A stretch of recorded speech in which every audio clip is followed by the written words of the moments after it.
بسم الله الرحمن الرحيم نحمده ونصلي ونسلم على رسوله الكريم أما بعد السلام عليكم ورحمة الله وبركاته.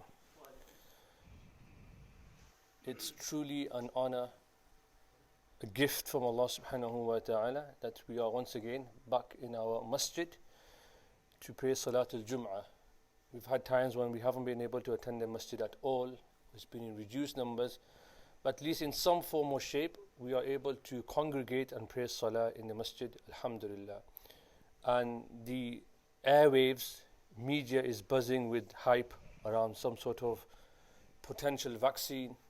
And some of you will also be hearing counter arguments from people saying, well, it's just a chip that they want to use to control us. And we love our conspiracy theories, don't we? One thing we know for sure, that Allah subhanahu wa ta'ala, whatever He creates, whenever He creates a disease or whatever else it may be, He also has, because He is Allah at the end of the day, He also has the cure for it. As to why Allah subhanahu wa ta'ala creates these diseases and so forth, that is Allah's complete and sole right. Allah can do whatever He wishes, right? And of course, we believe that there is wisdom behind this, and some of us will find wisdom, some of us will have found wisdom in the period of lockdown and found times to reflect upon our own journeys in life around what is the purpose of our life. Is it just to go work in the morning and work long shifts and run after the pursuits of the world? Or is it something as Muslims should be seeking, something higher, something far greater, something far superior than the material gains of this world? That is not to say that it is haram to work. That is not to say it is haram to earn rizq. Allah subhanahu wa ta'ala has placed all of this for us so that we can go about our daily lives as well. But it's just to reflect upon that how much wealth do we need, how much pursuit of this world do we really need to follow. Especially as nearly everyone, I assume, will have lost someone that's very dear to them, someone that's very close to them.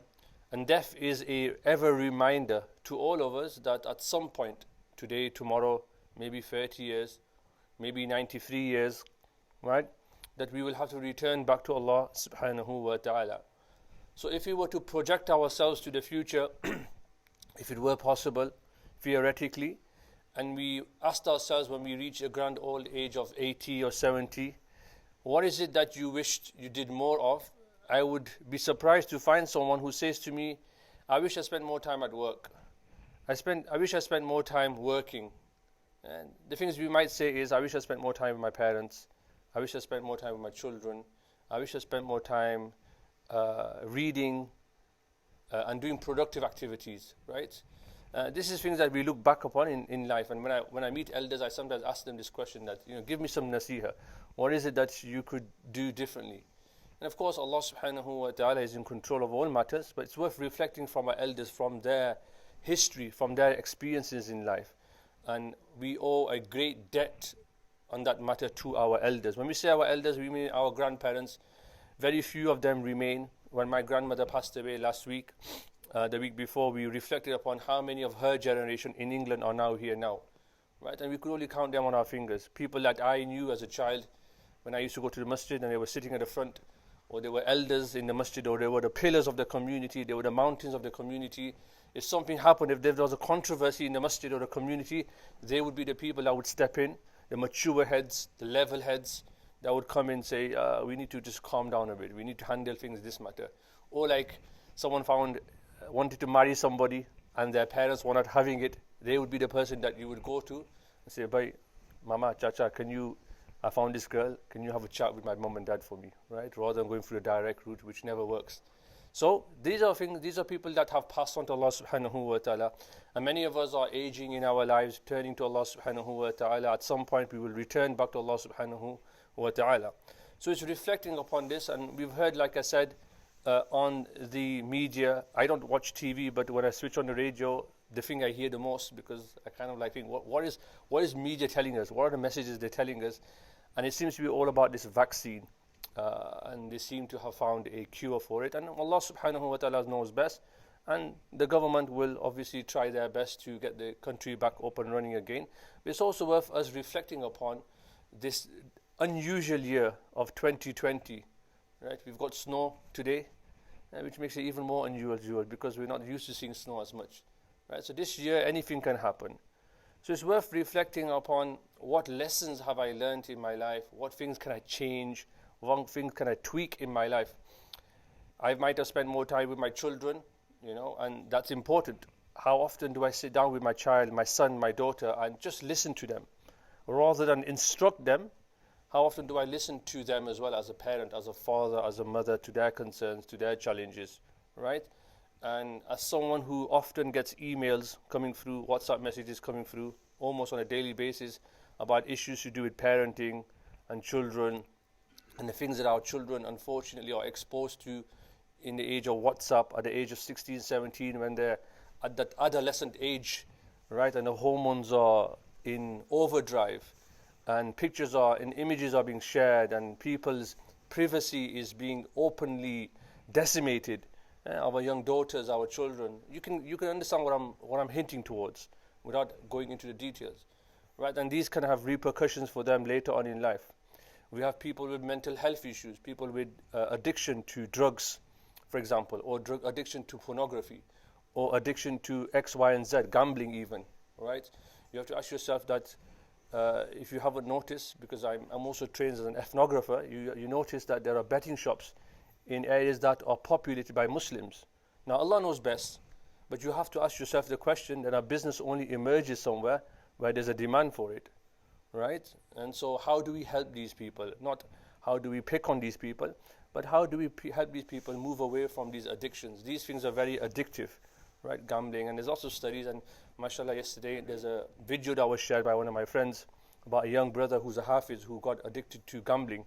And mashallah, he managed to turn the corner. So it's possible, right?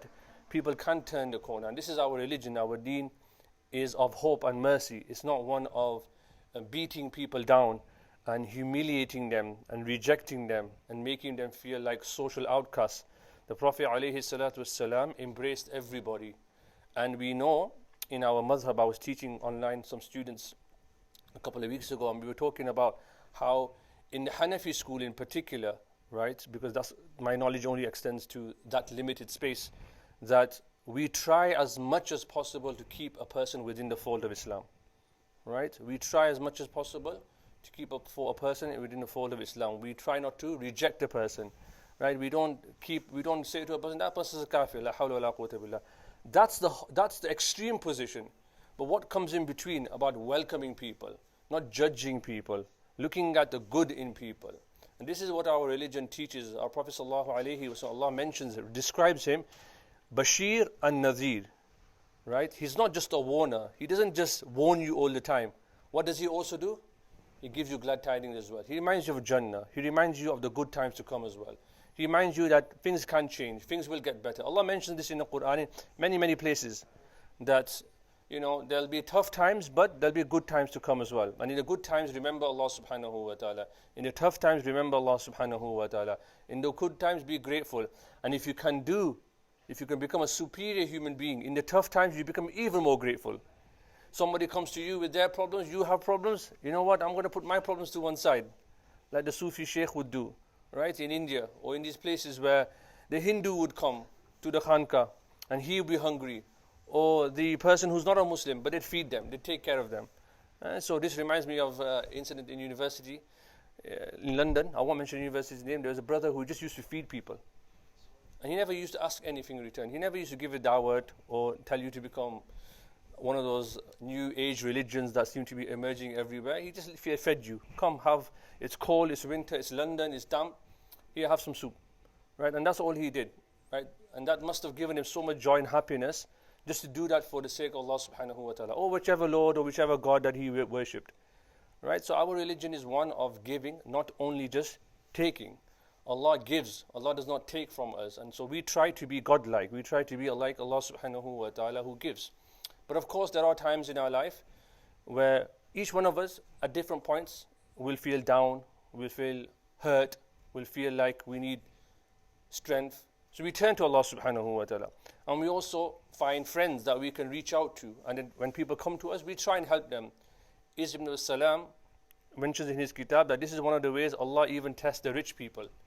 That they have wealth, they have prosperity, and Allah brings poverty to them. People come to them with needs, and Allah tests them in this way. These little angels that come to their door, and how does that person respond? Even if you can't give anything, even if you can't give your time, just making a dua for that person, right? Your dua is never rejected. A person comes to you, and like we say today, dua mein yad, Maulvi Sahib dua mein khas yad, right? We should not just make it like a word like we say inshallah. We should make it something that we mean, right? Make dua for that person. You're driving down the road, you see someone in difficulty, you can't help them, lift your hands, make dua for them, right? So this is what a believer does, because they feel the pain of other people, right? So we're not here just to do for PR, just to show off.